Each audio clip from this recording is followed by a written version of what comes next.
Lyndon will not forgive. He is holding on to anger. I committed errors of judgment, but I had no choice. Francine made me do it. She cut me off of sex. Besides, Lyndon had always been larger than life, and I had tried to teach him to give in and slink off with his tail between his legs. Lyndon had always possessed an excess of hubris. Now he maintains his identity by keeping this conflict going. Joanne came right out and told Lyndon that it was about time he learned about losing.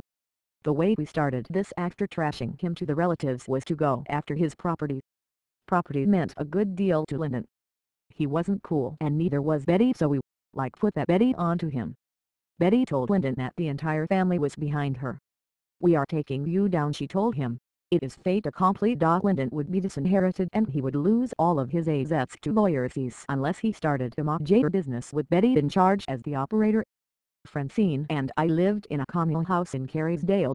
We were all holy people, so cool, bearded, robed, meditating, going to ashrams, special people, special house, special diet.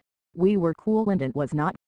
Lyndon was even more uncool later, burning so much gas in his 1958 Buick station wagon. Of course, as we worked the relatives back east getting ourselves put in the wills, cutting down Lyndon's shares, giving Betty and her lawyer Robert Dole Albert's will. By then he had hardly anything left. I hear he said he didn't even get a cup of coffee out of that. Hey. The one I liked the best was when I got to tell him that his principal on the Betty debt were going to be absorbed as interest instead. I told him, "Mother has decided that you are going to pay the same interest rate as her highest earning investment."